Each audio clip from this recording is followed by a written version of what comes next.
Okay, guys, this is going to be my review for the movie Lincoln. Lincoln was just I had a lot of fun with Lincoln. Abraham Lincoln is my favorite president, and I think made what made Abraham Lincoln,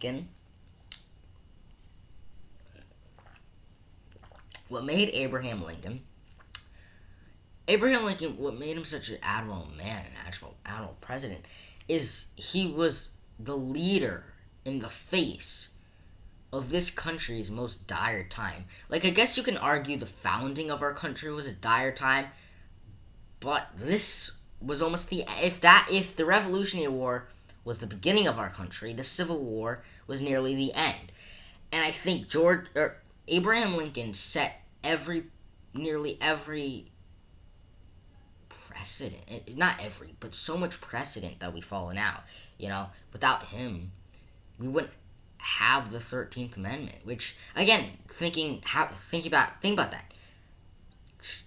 Today, having slaves legal seems like a crazy theory. Slaves are legal? What?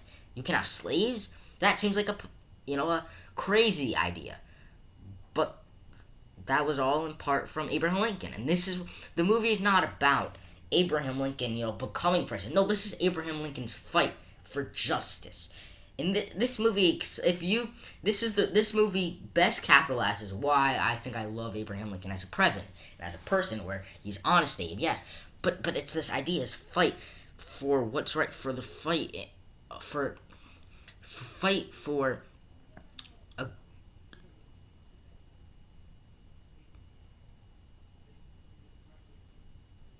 a cause that goes above it. It goes above the other. It goes above everything else. And I think that's what made Abraham Lincoln such a great president. Was Abraham Lincoln just knew. He just knew what needed to be done, and this movie best capitalizes on that with the great directing and the best part was Daniel Day-Lewis's performance. Daniel Day-Lewis as Abraham Lincoln. He became Abraham Lincoln. Because think about this. I watched this movie knowing Daniel. Think about this. If you watched this movie blindly, you would have thought this was literally look-alike. The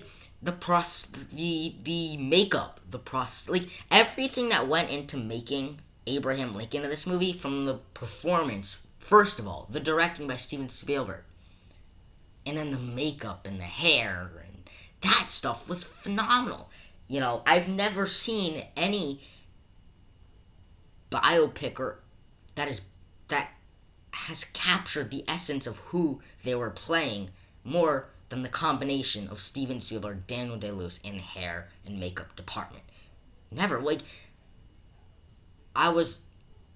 felt like this movie felt like I was watching a documentary from this era. From the sets, from the costumes, from the dialogue, from the directing. It felt like they just found old footage and rendered it to look like modern day. This film didn't waste time on anything that didn't have a relevance to this story. They could have dived into the Civil War. They could have dived into John Wilkes Booth and the people who wanted to kill him. They could have dived into that. But this movie always stayed focused into this specific moment, to this specific month, in this specific point in history. What is the turning point in many ways of U.S. history? Because it could have gone one in two ways. Abraham Lincoln could have not fought for this amendment, and we would have had two things: slaves today in this country. Number two different countries. I live in Florida. Technically, this land would have been not in the United States, in the United States, or in the Confederate States of America. I just think the idea of many people say, well, he united the country, or he united the country. Abraham Lincoln, with the help of soldiers, with the help of congressmen, and all these people. But Abraham Lincoln was the face of uniting the country. He united the country. And that's not exaggeration. He literally united the country that was at civil war. How many people can say they did that? Abraham Lincoln can, and this captures that. And I think it was fascinating to learn about Abraham Lincoln, as well as just get a great story that has great messages and themes. And it's just satisfying at the end to see his, his dream of passing this 13th Amendment and abolishing slavery. And I think what I love is it's historical while being greatly directed and written and acted. Where it's a slow movie, but you're engraved in this fascinating, almost in a way philosophical story where it's not a character study of Abraham Lincoln. It's just about Abraham Lincoln and his cabinet and congressmen and all this stuff. Their fight to, because think about this, slavery at the time was not only well versed but well accepted, and I think it was an uphill battle because that was practically the South's economy, and it was just seeing not only this uphill battle, but the uphill victory, the downhill, the victory of it all. Not only get the great, insight from Abraham Lincoln and Daniel Day-Lewis and Steven Spielberg, all that stuff, but you get this great story.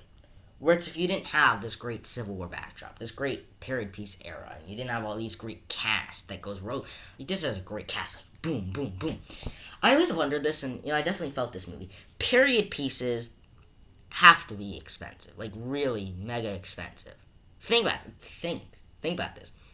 Making a movie that all these sets have to look like think about this.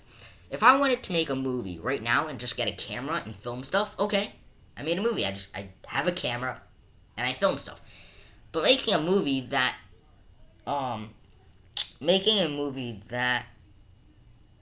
takes place in the 1800s, every set, every costume, every visual has to look like it was from that era, So it's like,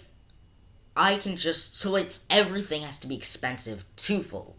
Every costume you can't just buy at a random store. No, you have to get it tailor-made. Because where are you going to find the Abe hat? Where are you going to find these Civil War costumes? And that just I don't know, it's not like it's like a, big sets that you're going to blow up or anything, but it's still, think about it. Recreating an era like that is nothing easy. That's got to be hard. I just really, really liked it. Anyways, stay tuned for more videos coming right